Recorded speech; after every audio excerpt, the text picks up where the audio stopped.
Hari Jumat, tepatnya malam Sabtu, saya, Arya, dan 4 kerabat yang pernah satu sekolah dasar dengan Arya memutuskan untuk mendaki Gunung Pangrango.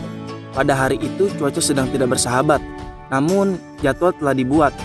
Kami berangkat dari Jakarta menggunakan 3 sepeda motor. Belum sampai di Bogor, salah satu sepeda motor kerabat Arya yang bernama Raja mengalami kerusakan pada ban motornya, alias bocor. Kami pun segera mencari tukang tambal ban. Sialnya ban motor Raja tidak bocor, melainkan sobek dan harus diganti dengan yang baru. Sesampainya di base camp, kami langsung mengisi tenaga kami dengan nasi dan ayam goreng yang dibawa oleh Angga. Setelah beres makan dan tidur, kami segera mempersiapkan diri untuk memulai hiking. Baru 15 menit berjalan, kami sudah merasa lelah, khususnya Tommy dan Fikri yang belum pernah mendaki gunung sebelumnya. Setelah 1 jam berjalan, akhirnya kami sampai di Telaga Biru. Di sini, kami mulai bersemangat karena bisa melihat pemandangan birunya danau yang berada persis di depan kami. Setelah asik menikmati pemandangan, kami memutuskan untuk melanjutkan pendakian.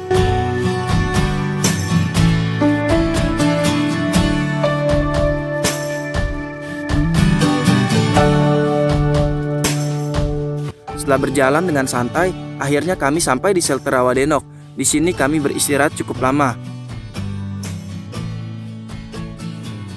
Kami melanjutkan pendakian dari shelter Rawadenok ke shelter Batu Kukus 1 yang memakan waktu kurang lebih 30 menit.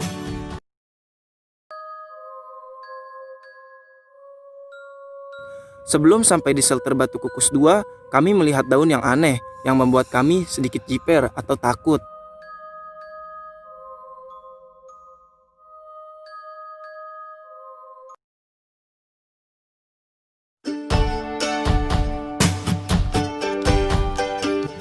Karena Raja adalah pejalan yang sangat-sangat santai, akhirnya kami memutuskan untuk membiarkan Raja jalan terlebih dahulu. Kami berpisah sekitar 40 menit. Trek menuju shelter air panas 1 banyak bonusnya, mulai dari trek yang landai bahkan sampai menurun.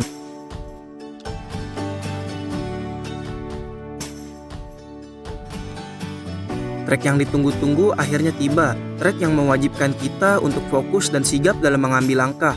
Karena kami akan melewati aliran air panas yang cukup deras dan hanya berpegangan pada tali webbing.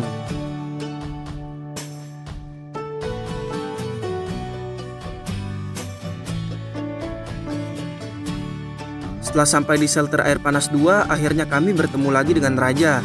Di sini kami ingin berenang untuk melepas lelah, tetapi kondisinya sedang tidak memungkinkan karena banyak sekali pendaki lain yang sedang beristirahat. Kami melanjutkan pendakian dari shelter air panas 2 menuju ke pos 4 atau yang biasa disebut dengan kandang batu. Karena perut kami sudah tidak bisa ditoleransi, akhirnya kami memutuskan untuk mengecamp di sini. Setelah tenda terpasang, kami langsung bersiap untuk makan siang. Soal masak-memasak tidak usah dipikirkan lagi, karena Arya sudah mahir dalam membuat nasi dan dibantu dengan Fikri yang hobinya membuat gorengan. Alangkah beruntungnya kami membuka tenda di sini karena hujan datang setelah kami beres makan siang.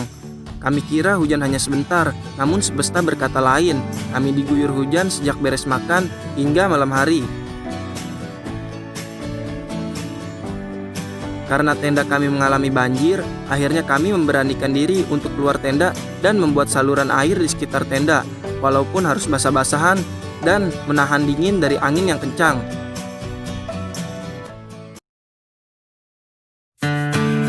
Malam telah berlalu, sekarang waktunya untuk summit.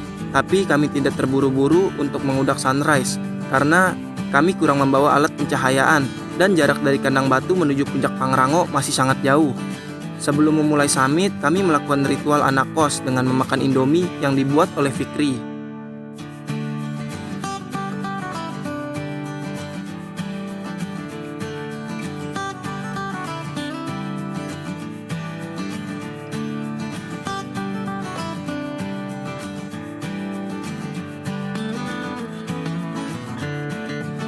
Kami memulai summit jam 6:10. Sebelum sampai di kandang badak, kami mengisi botol air kami di bawah aliran air batu besar. Sebut saja Ati Ampla, karena warna dan bentuk batu di sini mirip seperti Ati Ampla. Setelah berjalan sekitar 30 menit, akhirnya kami sampai di kandang badak. Di sini kami beristirahat cukup lama sebelum kami melanjutkan ke puncak Gunung Pangrango. Di tengah perjalanan kami menemukan tanda yang memisahkan antara puncak Gunung Gede dan puncak Gunung Pangrango. Trek menuju ke Gunung Pangrango lumayan sulit karena banyak bebatuan dan tanah yang licin bekas hujan kemarin. Kami juga harus menunduk, bahkan melompat untuk melewati batang pohon besar yang menghalangi jalur kami. Sebelum sampai ke puncak Gunung Pangrango, kami harus sedikit merangkak bagaikan kera agar kami bisa menanjak dan tidak terjatuh. Setelah 4 jam perjalanan, akhirnya kami sampai di puncak Gunung Pangrango. Di sini kami sangat bangga terhadap diri kami sendiri karena bisa sampai ke puncak Gunung Pangrango. Setelah asik mengabadikan foto dan video, kami lanjut pergi ke Mandalawangi. Jarak dari puncak menuju ke Mandalawangi sangatlah dekat, hanya memakan waktu kurang lebih 10 menit. Mandalawangi adalah tempat sabana terkeren bagi kami, karena kami belum pernah melihat pemandangan bunga Edelweiss yang sangat cantik dan bukit yang indah bak di film Teletubbies. Terima kasih telah menyimak video ini, semoga bermanfaat. Dan yang belum pernah pergi ke gunung, cobain deh. Assalamualaikum warahmatullahi wabarakatuh.